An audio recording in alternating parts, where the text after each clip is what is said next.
Hello guys, ಎಷ್ಟೊಂದು ಮಾವಿನ ಹಣ್ಣಿದೆ ನೋಡಿ. ಇಷ್ಟು ಒಂದು ಅರ್ಧ ಫುಲ್ಲು ಹಣ್ಣಾಗೋಗಿದೆ. ಇದನ್ನ ಫುಲ್ಲು ತಿನ್ನೋಕ್ಕಾಗಲ್ಲ ಇವಾಗ. ಅದಕ್ಕೆ ಇದ್ರಲ್ಲಿ ಏನಾದ್ರು ಒಂದು ರೆಸಿಪಿ ಮಾಡೋಣ, ಒಂದ್ 2-3 ರೆಸಿಪಿ ಮಾಡೋಣ ಅಂದ್ಬಿಟ್ಟು ಫಸ್ಟ್ ಇವಾಗ ಹೋಳಿಗೆ ಮಾಡಿ ತೋರಿಸ್ತೀನಿ ನಿಮ್ಗೆ ಹೆಂಗ್ ಮಾಡೋದು ಅಂದ್ಬಿಟ್ಟು. ಫಸ್ಟ್ ಮಾವಿನ ಹಣ್ಣನ್ನ ತೊಳ್ಕೊಳ್ಳೋಣ.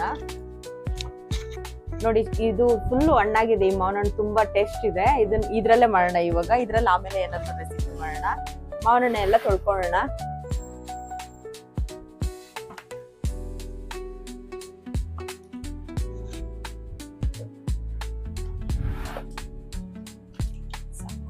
ಇನ್ನೊಂದು ಹಾಕೊಳ್ಳೋಣ. ಇದು ತೊಳ್ಕೊಂಡು ಆಮೇಲೆ ಮತ್ತೆ ಇನ್ನೊಂದು ಬ್ಯಾಚ್ ಹಾಕೊಳ್ಳೋಣ.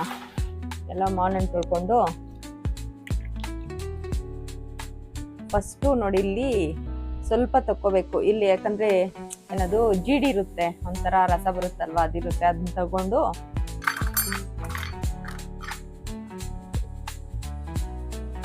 ಜಾರುತ್ತೆ ಮಾವಿನ ಹಣ್ಣು ಈ ತರ ಕಟ್ ಮಾಡ್ಕೊಂಡು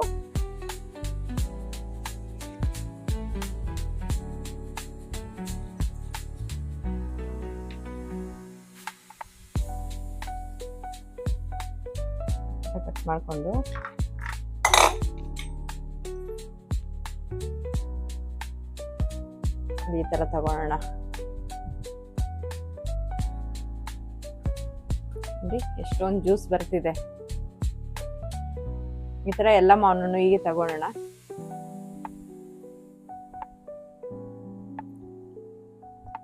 ಎಲ್ಲ ಕ್ಲೀನಾಗಿ ತಗೋಣ. ಮಾವಿನ ಹಣ್ಣು ತುಂಬಾ ಸ್ವೀಟ್ ಆಗಿರುತ್ತೆ. ಸ್ವೀಟ್ ಇಲ್ಲ ಅಂದ್ರೆ ನಾವು ಸಕ್ಕರೆ ಹಾಕೋಬೇಕು. ಆದ್ರೆ ಇದು ತುಂಬಾ ಸ್ವೀಟ್ ಇದೆ ಮಾವಿನ ಹಣ್ಣು. 6 ಕಾಯಿಗೆ ನೋಡಿ ಇಷ್ಟು ಬಂದಿದೆ. ಇವಾಗ ಒಂದು ಪ್ಯಾನ್ ಇಟ್ಕೊಳ್ಳೋಣ. ಸ್ಟವ್ ಆನ್ ಮಾಡ್ಕೊಂಡು ಪ್ಯಾನ್ ಬಿಸಿ ಆದ್ಮೇಲೆ ರವೆ ಚೆನ್ನಾಗಿ ಹುರ್ಕೋಬೇಕು.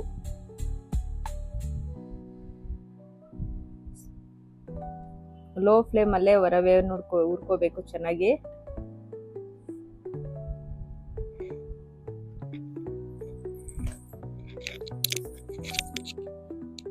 ಒಂದು 10-15 ನಿಮಿಷ ರವೆನೇ ಹುರ್ಕೋಬೇಕಾಗುತ್ತೆ. ಇವಾಗ ನೋಡಿ, ರವೆ ಚೆನ್ನಾಗಿ ಹುರಿದಿದೆ. ಇವಾಗ ನೋಡಿ, ತುಪ್ಪ ಹಾಕೊಂತ ಇದ್ದೀನಿ. ತುಪ್ಪ ಸ್ವಲ್ಪ ಜಾಸ್ತಿ ಹಾಕೊಂಡ್ರೆ ಚೆನ್ನಾಗಿರುತ್ತೆ. ನಾನು ಇವಾಗ ಇಷ್ಟು ತುಪ್ಪ ಹಾಕೊಂಡು ಮಿಕ್ಕಿದ್ದಿಲ್ಲ ಇಟ್ಕೊತ ಇದ್ದೀನಿ. ಮಿಕ್ಕಿದ್ದ ಆಮೇಲೆ ಹಾಕೊಳ್ಳೋಣ, ಯೂಸ್ ಮಾಡ್ಕೊಳ್ಳೋಣ. ತುಪ್ಪದಲ್ಲಿ ಒಂದು 2-3 ನಿಮಿಷ ಚೆನ್ನಾಗಿ ಹುರ್ಕೊಳ್ಳೋಣ. ಇವಾಗ ಹಸಿ ಕೊಬ್ಬರಿ ಹಾಕ್ಕೊತ ಇದ್ದೀನಿ. ಹಸಿ ಕೊಬ್ಬರಿ ಚೆನ್ನಾಗಿ ಸ್ವಲ್ಪ ತುಪ್ಪ, ರವೆ, ಕೊಬ್ಬರಿ ಚೆನ್ನಾಗಿ ಫ್ರೈ ಆಗಬೇಕು ತುಪ್ಪದಲ್ಲೇನೆ. ಒಣಗಿದ ಕೊಬ್ಬರಿ ಹಾಕ್ಕೋಬೇಡಿ, ಚೆನ್ನಾಗಿರಲ್ಲ. ಹಸಿ ಕೊಬ್ಬರಿನೇ ಚೆನ್ನಾಗಿರುತ್ತೆ. ಕೊಬ್ಬರಿ ಎಲ್ಲ ಫ್ರೈ ಆಗಿದೆ. ಇವಾಗ ನೋಡಿ, ಏಲಕ್ಕಿ ಪುಡಿ ಹಾಕ್ಕೊಂತ ಇದ್ದೀನಿ. ಎಲ್ಲ ಚೆನ್ನಾಗಿ ಕಲಿಸ್ಕೊಂಡು ಸಕ್ಕರೆ ಸ್ವಲ್ಪ ಸಕ್ಕರೆ ಹಾಕ್ಕೊಂತ ಇದ್ದೀನಿ. ಮಾವಿನ ಹಣ್ಣು ತುಂಬಾ ಸಿಹಿ ಇರೋದ್ರಿಂದ ನಾನು ಸಕ್ಕರೆ ಜಾಸ್ತಿ ಹಾಕೊಳಕ್ ಹೋಗಿಲ್ಲ, ಸ್ವಲ್ಪ ಹಾಕೊಂಡಿದ್ದೀನಿ. ಇದನ್ನು ಇವಾಗ ಚೆನ್ನಾಗಿ ಮಿಕ್ಸ್ ಮಾಡ್ಕೊಳ್ಳೋಣ. ಮಿಕ್ಸ್ ಆಯಿತು. ಚೆನ್ನಾಗಿ ಮಿಕ್ಸ್ ಮಾಡ್ಕೋಬೇಕು. ಸಕ್ಕರೆ ಏನು ಕರ್ಗೋದು ಬೇಡ, ಸುಮ್ಮನೆ ಮಿಕ್ಸ್ ಮಾಡ್ಕೊಂಡ್ರೆ ಆಯಿತು. ಇವಾಗ ನೋಡಿ, ಮಾವಿನ ಹಣ್ಣನ್ನ ನಾನು ಮಿಕ್ಸಿನಲ್ಲಿ ಚೆನ್ನಾಗಿ ನುಣ್ಣಗೆ ಮಿಕ್ಸಿ ಮಾಡ್ಕೊಂಡಿದ್ದೀನಿ. ಹಾಕ್ಕೊತ ಇದ್ದೀನಿ.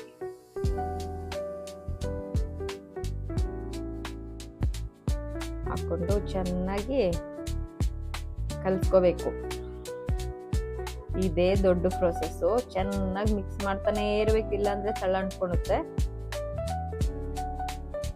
ಕೊಬ್ಬರಿ ನಾವೇನೇನು ಹಾಕಿದೀವಿ, ಕೊಬ್ಬರಿ, ಏಲಕ್ಕಿ ಪುಡಿ, ರವೆ ಮತ್ತೆ ಮಾವಿನ ಹಣ್ಣು, ಇಷ್ಟನ್ನು ನಾವು ಚೆನ್ನಾಗಿ ಮಿಕ್ಸ್ ಮಾಡ್ಕೊತಾ ಇರೋಣ. ಇದು ಗಟ್ಟಿ ಬರಬೇಕು, ಅಲ್ಲಿವರೆಗೂ ನಾವು ಮಿಕ್ಸ್ ಮಾಡ್ತಾನೆ ಇರಬೇಕಾಗುತ್ತೆ. ಹೈ ಫ್ಲೇಮಲ್ಲಿ ಇಡಬೇಡಿ, ಸ್ವಲ್ಪ ಲೋ ಫ್ಲೇಮಲ್ಲಿ ಇಟ್ಕೊಳ್ಳಿ. ಕೈ ಬಿಡಬೇಡಿ, ಕೈ ಮಿಕ್ಸ್ ಮಾಡ್ತಾನೆ ಇರಬೇಕು. ನೋಡಿ, ಇವಾಗ ನೋಡಿ ಮಿಕ್ಸ್ ಮಾಡ್ತಾ ಮಾಡ್ತಾ ಈ ಥರ ಸ್ವಲ್ಪ ಗಟ್ಟಿ ಬಂದಿದೆ.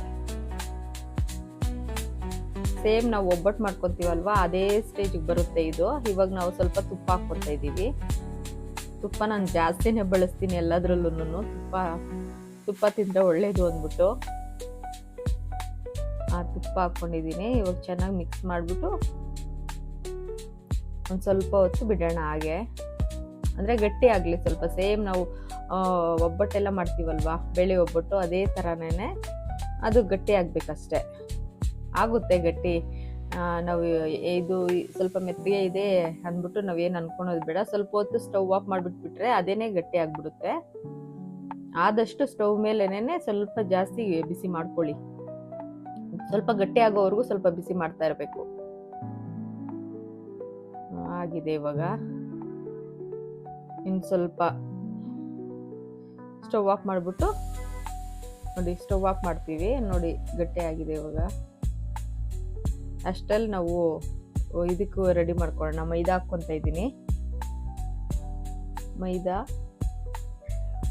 ಒಂದು ಅರ್ಧ kg ಅಷ್ಟು ಮೈದಾ ತಗೊಂಡಿದ್ದೀನಿ. ಅರಿಶಿನ ಪುಡಿ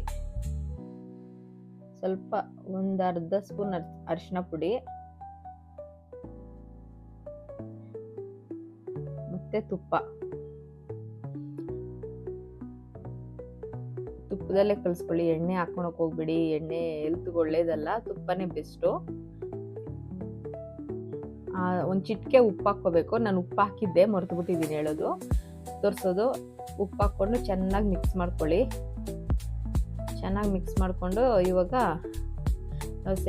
ಇದು ಒಬ್ಬಟ್ಟಿಗೆ ಯಾವ ರೀತಿ ಬೇಕೋ ಹಾಗೆ ಮೆತ್ತಗೆ ನೀರು ಹಾಕ್ಕೊಂಡು ಸ್ವಲ್ಪ ನೀರು ಹಾಕ್ಕೊಂಡು ಚೆನ್ನಾಗಿ ಕಲಿಸ್ಕೊಳ್ಳೋಣ. ಮೆತ್ತಗೆ ಬರಬೇಕು. ನಾವು ಹಿಟ್ಟು ಯಾವ ರೀತಿ ಕಲಿಸ್ತೀವೋ ಆ ರೀತಿ ಒಬ್ಬಟ್ಟು ಬರುತ್ತೆ. ನೋಡಿ ಮೆತ್ತಗೆ ಬಂದಿದೆ. ಇವಾಗ ಮತ್ತೆ ತುಪ್ಪ ಹಾಕ್ಕೊತಾ ಇದ್ದೀನಿ. ಜಾಸ್ತಿನೇ ತುಪ್ಪ, ಮಾವಿನ ಹಣ್ಣು ತುಪ್ಪ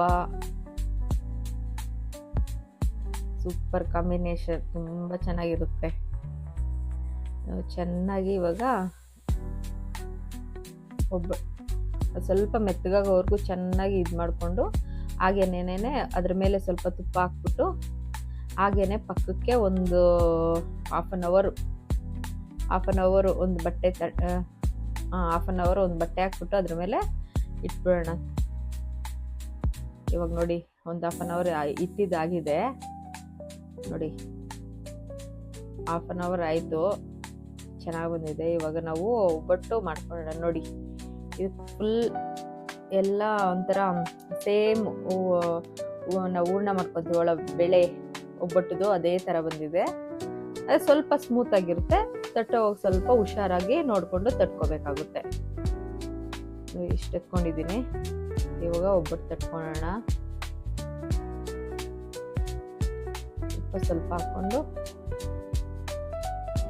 ಸ್ವಲ್ಪ ಸ್ಮೂತಾಗಿ ತಟ್ಕೋಬೇಕಾಗುತ್ತೆ ಇದು ಒಬ್ಬಟ್ಟು.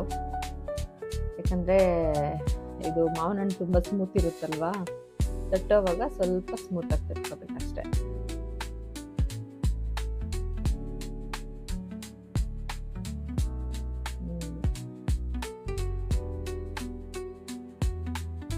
ಸ್ವಲ್ಪ ಸ್ಮೂತಾಗಿ ತಟ್ಕೊಂಡು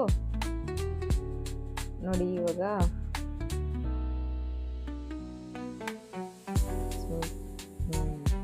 ಸ್ಮೂತಾಗಿ ಸ್ವಲ್ಪ ತಟ್ಕೊಳ್ಳೋಣ.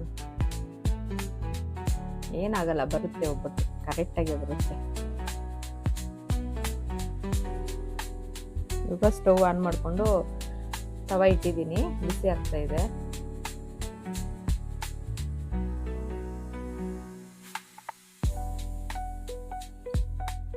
ತುಪ್ಪ ಹಾಕೋಣ.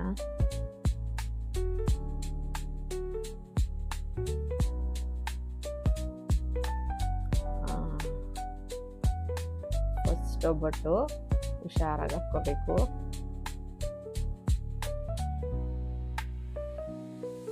ಸ್ವಲ್ಪ ತುಪ್ಪ, ಒಬ್ಬಟ್ಟು ಮೇಲೆ ಸ್ವಲ್ಪ ತುಪ್ಪ ಹಾಕೊಂಡಿದ್ದೀನಿ. ಎರಡೂ ಕಡೆ ಚೆನ್ನಾಗಿ ಬೇಯಿಸ್ಕೋಬೇಕಾಗುತ್ತೆ. ಮಾವಿನಕಾಯಿ ಒಬ್ಬಟ್ಟು ರೆಡಿ.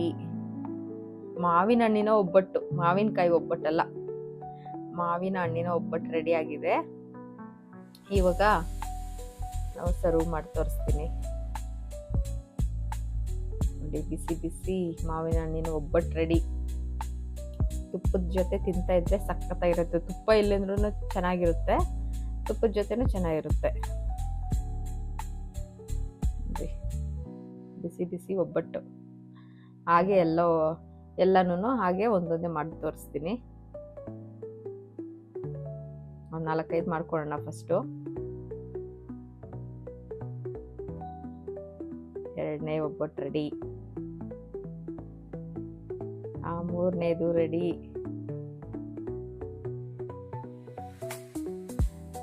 4